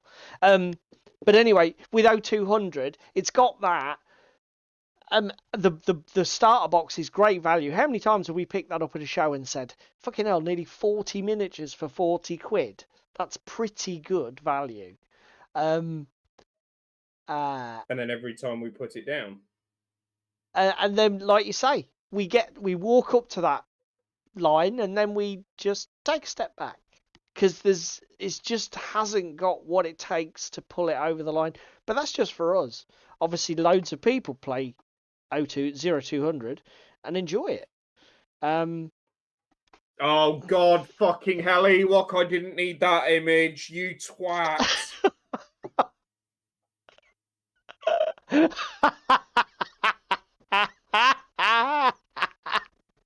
I can't now. Oh my God.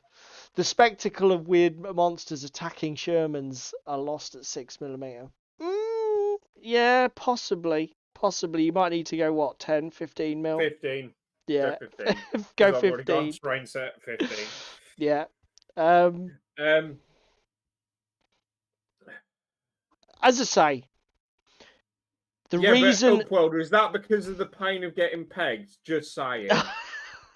Don't join in. Don't fucking feed the trolls, mate. Jesus. What was I going to say? I've completely lost my track now. You've been derailed by the by the thoughts. pegging fucking conversation. Not sort of backed into it, to be honest.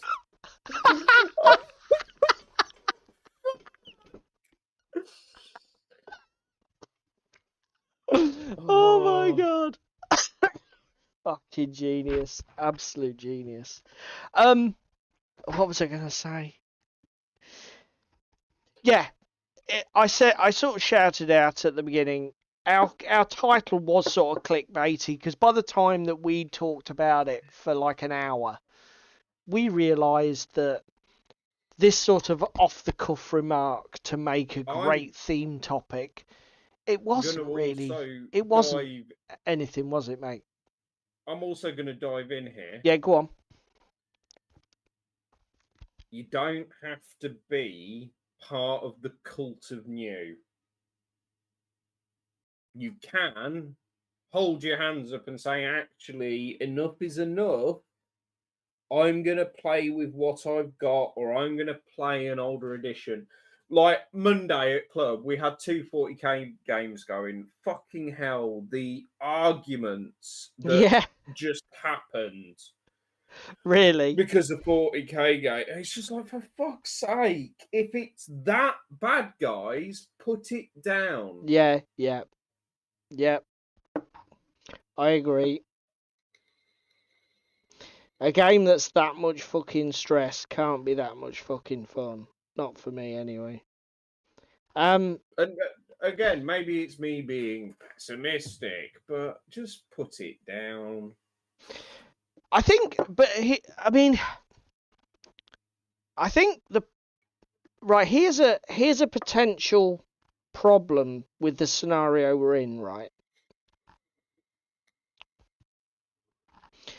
I am listening, sir. Go, hit me. I want to draw a comparison to, say, for example, the world of computer gaming. Okay.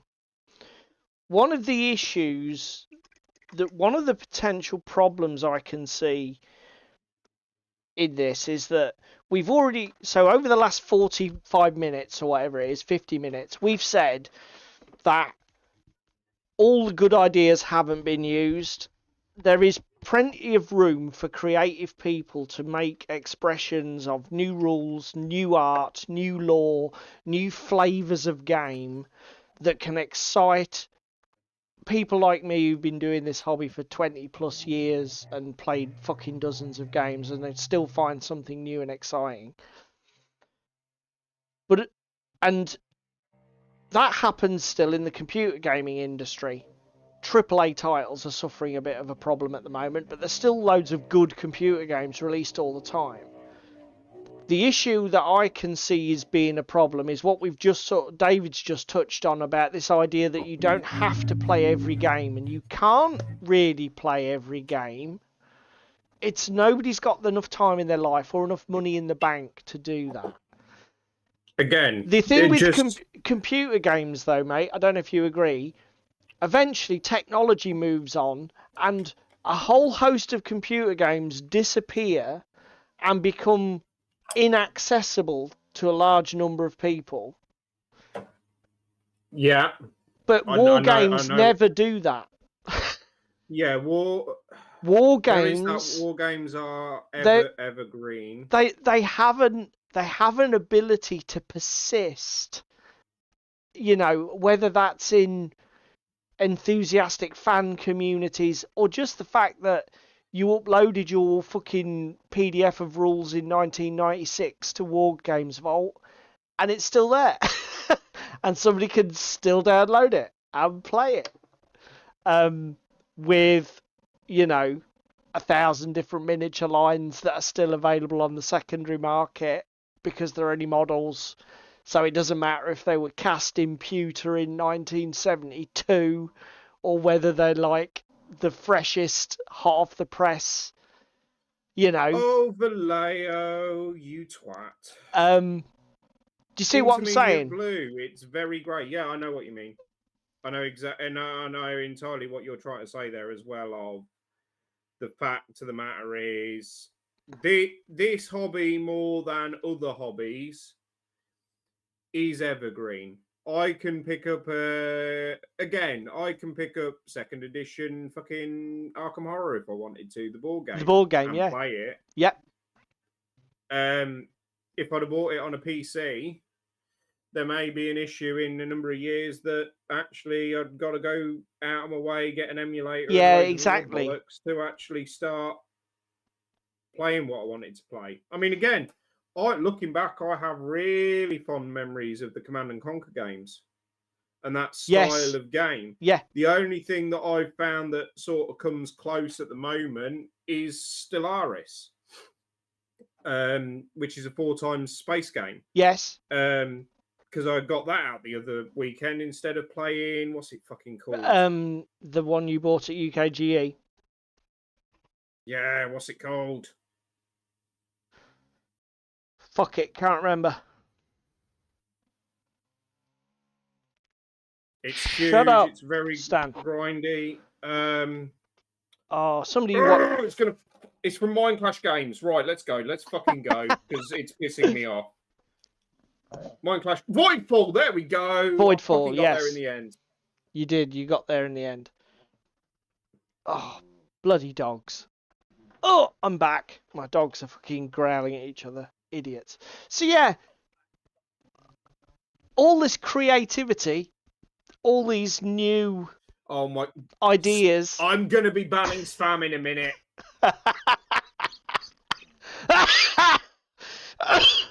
Fucking hell.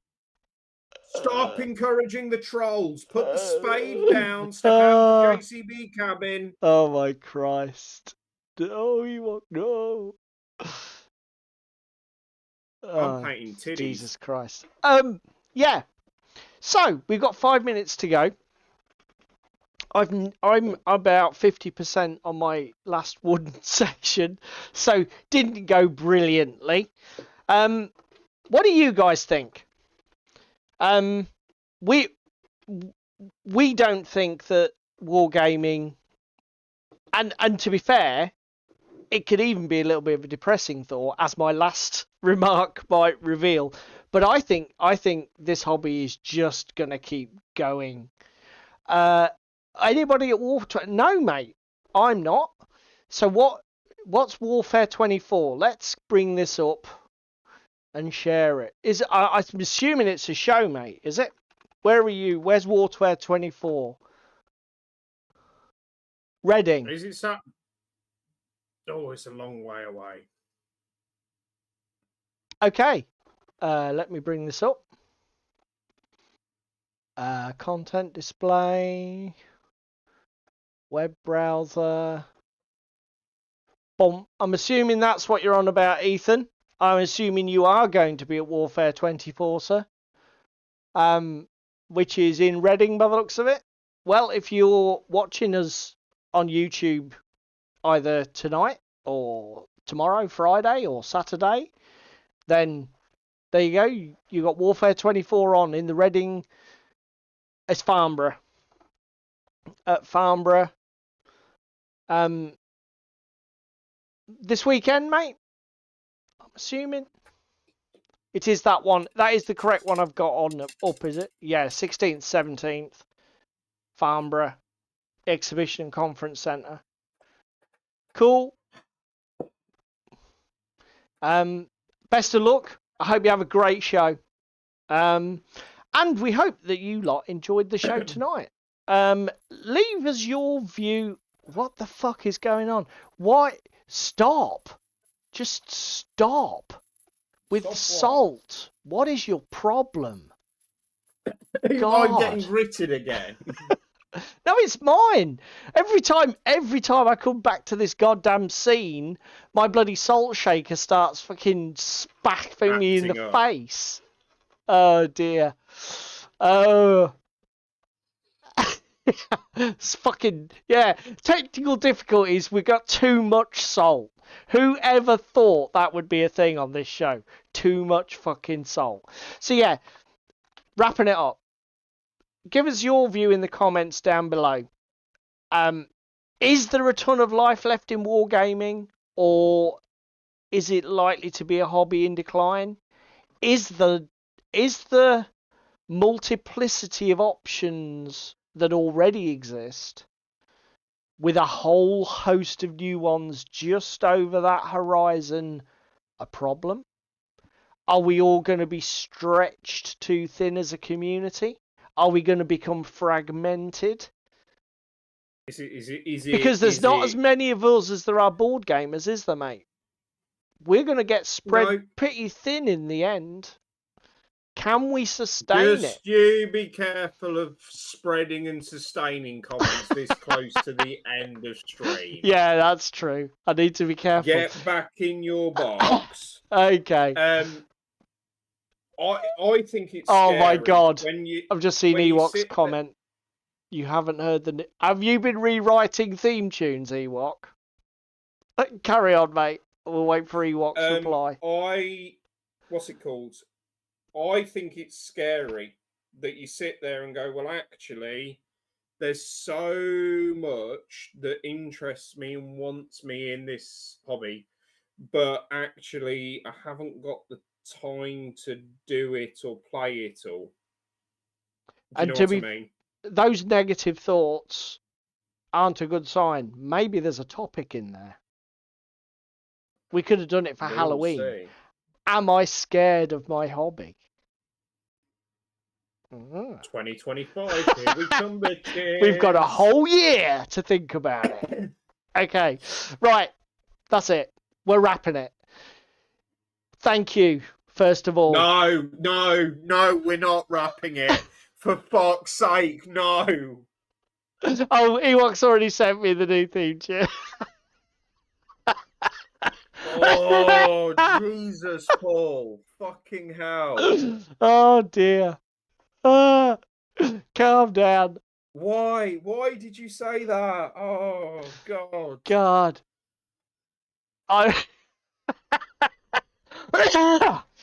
It's not as if I put a peg on it, is it, mate? Come on.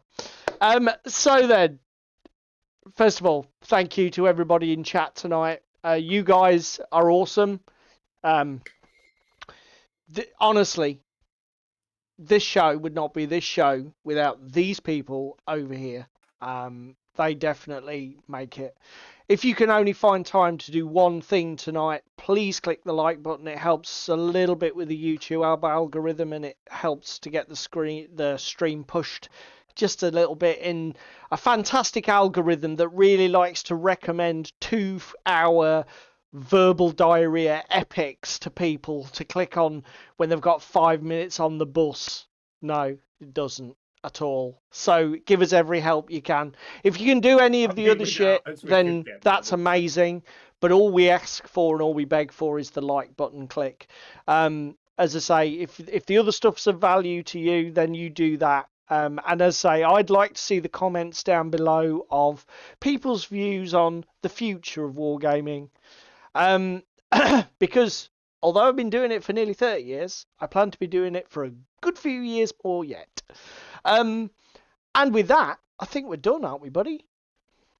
Yeah. Shall we see them all next week? Might and do. Go Aye. mine some more salt. No. Yeah, I'll see if I can set up my OBS outlay so that every time I move to a scene, it's essentially just like somebody's jizzed salt cellars all over it. Because I think that'll be good and that'll work really well. And it won't be at all shit.